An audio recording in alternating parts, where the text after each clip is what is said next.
बेचारी मोहिनी को नहीं मालूम था कि उसका शनिवार आखिरी सुबह है। मोहिनी प्रतिदिन की तरह उस दिन भी हंसी खुशी के साथ रह रही थी। जरा देखिए, जरा सुनिए, जरा गौर करिए। दिल दहलाने वाली घटना लखनऊ की है, जहां पर आला अधिकारी रहते हैं और इंदिरा नगर सेक्टर 20 की कहानी है। शनिवार की सुबह बदमाश दिन दहाड़े घर में घुसते हैं और सेवानिवृत्त आईएएस देवेंद्र की पत्नी मोहिनी की निर्मम हत्या कर देते, ऐसा बताया जा रहा। परंतु जिस तरीके से हत्या की गई है, जिस तरीके से घटना को अंजाम दिया गया है, उसमें कहीं ये नहीं लग रहा है कि किसी ने उनके घर में लूटपाट या अन्य घटना के उद्देश्य से आया हो। केवल ऐसा प्रतीत होता है कि केवल मोहिनी की हत्या करने के लिए आया। ये मैं नहीं कह रहा हूं, बल्कि तमाम सुराग, तमाम साक्ष्य, तमाम तरीके के उठ रहे आम जनता के प्रश्नों को लेकर अब तक टीवी न्यूज चैनल आपको कुछ बताना चाहता है। रिटायर आईएएस की पत्नी का कत्ल के पीछे कहीं 90 लाख रुपए की वजह तो नहीं है। बताया जा रहा है कि आईएएस ने कुछ दिन पहले ही एक मकान को बेचा था करीब 90 लाख रुपए का, और वह रुपए को लेकर मोहिनी से कहा सुनी होती थी। ये कहीं रुपए तो उसकी मौत की वजह नहीं। वैसे इस पर किसी प्रकार की टिप्पणी किया जाना उचित नहीं है, क्योंकि पुलिस हर बिंदुओं की गंभीरता से जांच कर रही है। परंतु फिर भी हम आपको एक बार पूरी दास्तान को सुनाते हैं, जो पुलिस ने पहले चश्मे लगा करके चेक की। बताया जा रहा है कि इंदिरा नगर के सेक्टर 20 में शनिवार को सुबह बदमाशों ने दिन दहाड़े घर में घुसकर सेवानिवृत्त आईएएस देवेंद्र की पत्नी मोहिनी की हत्या कर लूटपाट की। देवेंद्र खेलने घर से बाहर गए थे। पहली मंजिल पर पत्नी का शव देखा।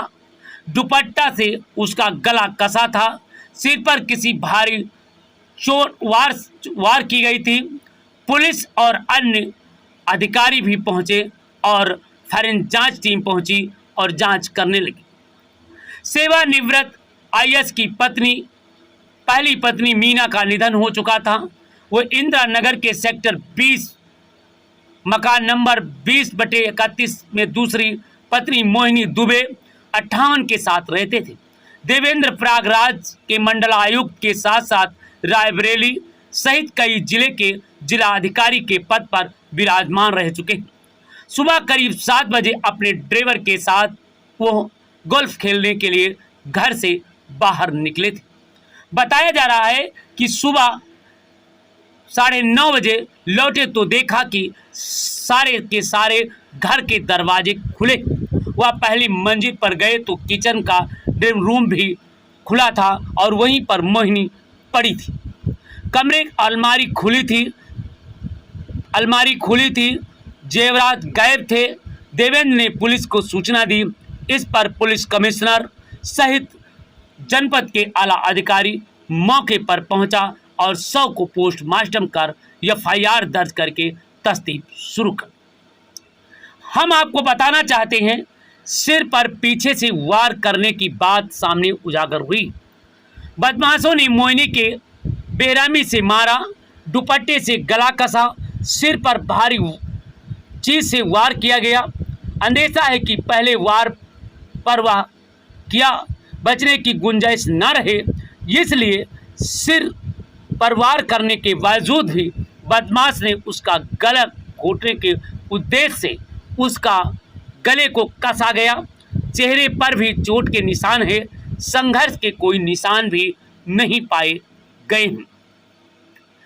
आपको बताते चलें, जिस तरीके से घटना किया गया है, उस घटना में कहीं न कहीं करीबियों पर शक नजर आता, क्योंकि कहीं पर जिनके घर में जो एंट्री की गई है, बदमाश जाते हैं तो कहीं छलांग कूद लगाते हैं या कुछ और करते हैं, परंतु उनके घर में कहीं पर जबरदस्ती एंट्री करने का कोई भी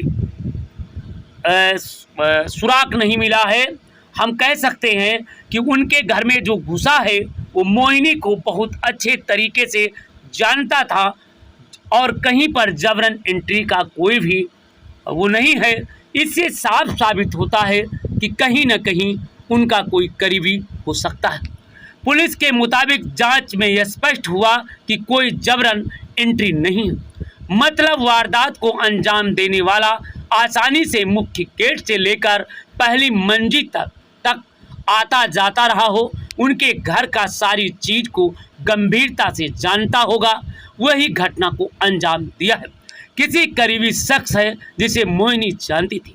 इसके अलावा जिस अलमारी से गहने गायब हुए हैं उसकी लाकर की चाबी से खोला गया है, यह भी इशारा करता है कि घटना को अंजाम किसी करीबी के सिवा और कोई नहीं किया होगा।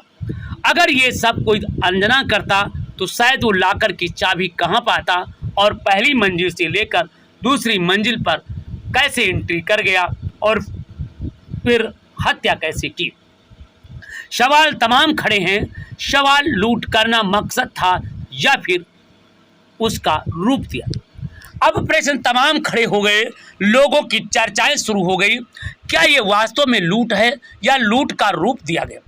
घटना में सिर्फ एक अलमारी खुली थी, इसी में लाकर था, मतलब बदमाश को पहले से ही पता था कि जेवर कहाँ है। किसी के कमरे में किसी अलमारी आज को छुआ तक नहीं गया।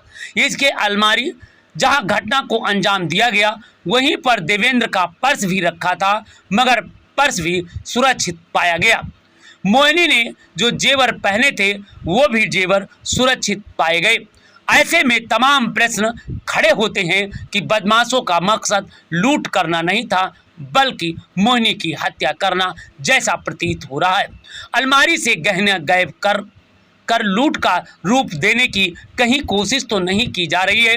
इस पर भी पुलिस गंभीरता से जांच कर रही है।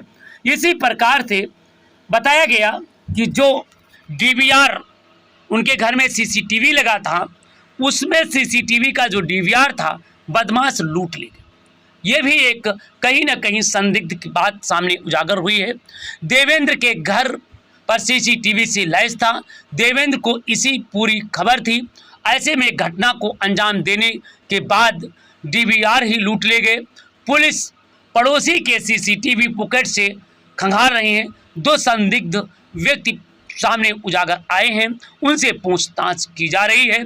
वैसे जो भी लुटेरे हैं, जो भी बदमाश हैं, उन्हें भली भांत मालूम था कि डीवीआर कहाँ रखा है और ये कैमरे कहाँ से अपडेट हो रहे हैं।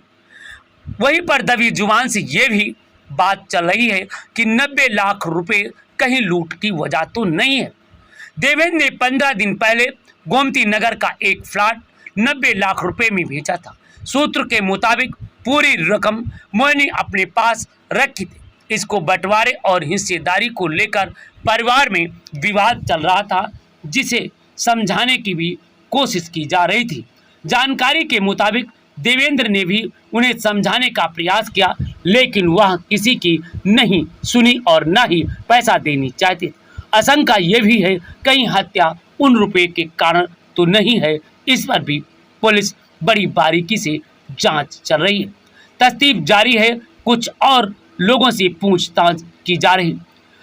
हम आपको बताते, आकाश कुल्हारी संयुक्त पुलिस आयुक्त अपराध ने जानकारी देते हुए बताया कि वारदात के हर पहलुओं के लिए 5 टीमें बनाई गई। सर्विलांस टीम सीसीटीवी के फुटेज से हर बिंदुओं की गंभीरता से जांच की जा रही है और अपराधी को गिरफ्तार करने के लिए किसी भी प्रकार का किसी भी तरीके का कोई भी साक्ष्य नहीं छोड़े जाएंगे।